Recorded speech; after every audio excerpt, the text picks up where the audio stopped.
Hello, my stamping friends. This is Renae Novak at BlessedByCards.com. I'm an independent Stampin' Up! Demonstrator in the United States, and I'm here today with another Make It Monday tutorial. Today, I'm going to share with you some tips and tricks on using our soft pastel assortment. This is in the annual catalog, the 2021 to 2022 catalog, and they come in a little box like this.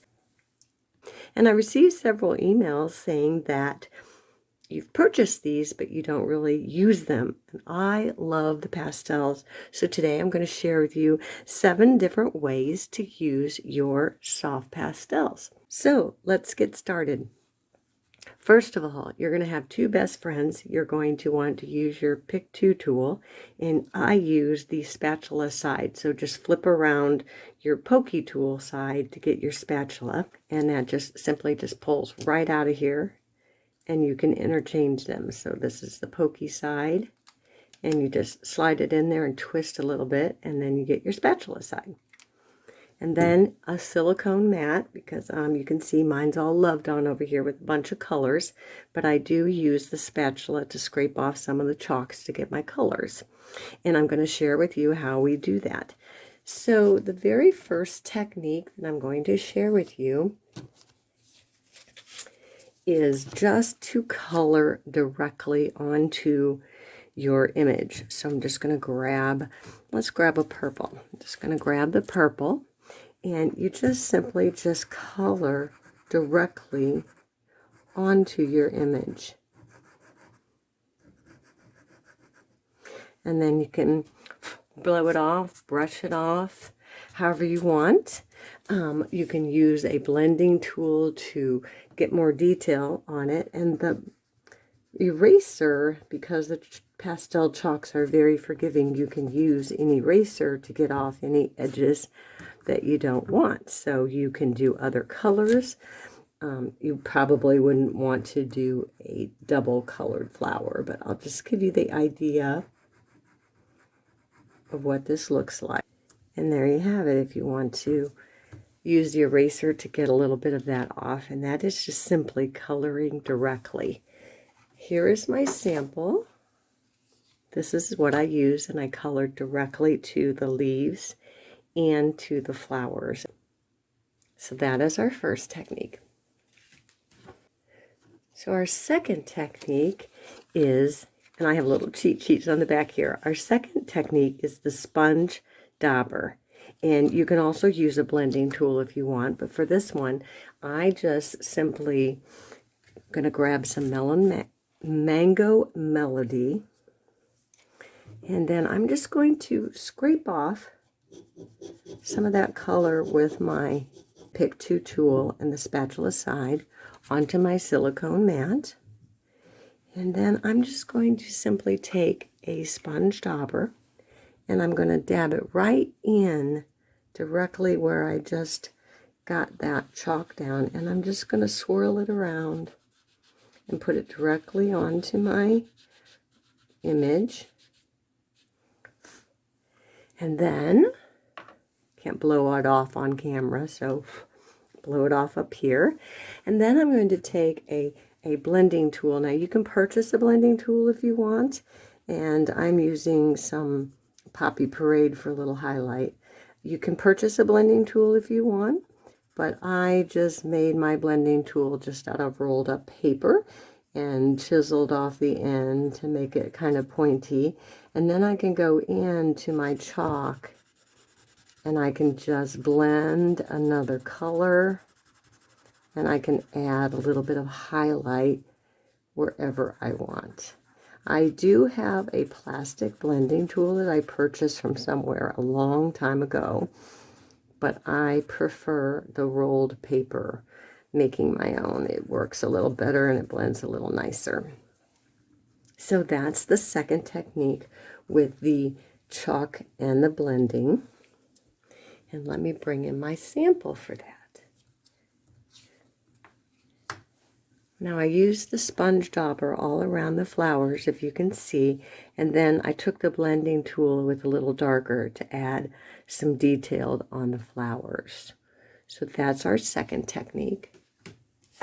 The third technique is simply just using that blender tool and adding color directly to your image using only the blending tool. Again, I scraped off that chalk piece. You can go directly on here if you want, but sometimes depending on how dark you want your image, that gets it really dark. So I like the silicone matte, but you can go directly from the blender tools right into the chalk. And then that is how I created the third card. So our fourth card is using water painters, and this is the one that I use. Now this one you will need to use stays on ink, because if you're using water you don't want it to bleed with your memento pad. So you just simply stamp your image you want and you go directly into your mat. I go right onto my mat, put a little bit of water, blend it up, and then just start adding to whatever image you want. And that's really all I did. I just kind of smothered it around like this. And then I went back in with a darker blue and added some darker blue and blended that. Now it depends on how much water you have on here. You can use watercolor paper. This is just regular basic white cardstock. Our shimmer white is also another really awesome medium for using watercolors. So again, that's all you do, is just directly grab your chalks from your silicone mat. Let me bring back in my sample again. And you can see how they blend in with the water, and you can add different colors. So the next technique is just coloring directly with a blender pen. And so you just grab your blender pen, and I just go directly onto my chalks. And I just grab a little chalk, and then I go ahead and blend it in. Now you can use your silicone mat as well if you want to grab your ink from your silicone mat. But for the blender pen, I found that you can just go directly onto the pastel itself. Now I will tell you, for this technique you kind of have to be a little bit careful, because when you are blending, depending on how much you swipe with this blender pen, it will pile up and get some nubs on your paper. So you want to use a high quality paper for the blending. And I would recommend our shimmery white for that, because it just kind of glides on there. So again, that's just the blender. And let me bring in my sample for that. Here's my sample. And I just used the blender on all of the flower and the leaves. Stamped a few things, and there you have it. So our next technique is actually using the Versamark ink and a stamped image. So I'm just going to bring in a little piece here that I can stamp on.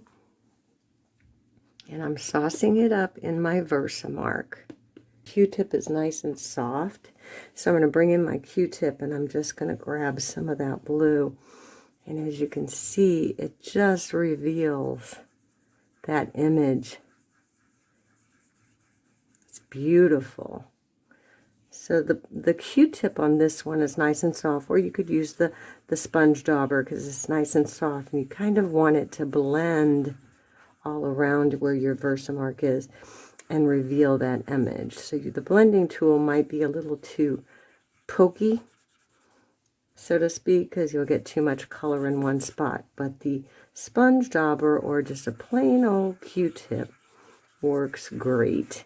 And you can go directly onto your ink like this if you want it to be darker. And you can see that I can highlight certain areas to make them darker if I wanted to. But as you can see, there are a variety of ways to use our pastels, and I just love them. They're so easy and they create such a nice look. There you have that. Okay, so let me show you my card that I used for the Versamark. And that is the artistically inked stamp set. And I just created that Versamark look on those flowers and stamped the leaves directly in the ink. So my last tip is to use the Stampin' Cut Emboss machine, dry emboss an image, and then go ahead and just directly apply your ink to the raised embossed image. And then you are going to create a wonderful scene and the little trees in the forest. And you just, as you can see, you just rub it on there. And then it reveals whatever image you have dry embossed. And you can go back over the ones you've already done to make them darker. You can highlight images however you want. So those are my tips and tricks on using pastel chalks in your stamping. As you can see, there's a variety of ways that you can use them, and I absolutely just adore all of the ones that we've created today. So thanks for watching. I hope you enjoyed this video. If you did, please share it with your friends. Give me a thumbs up. Be sure to subscribe to my channel so you don't miss any future Make It Monday tutorials. And until next time, be blessed.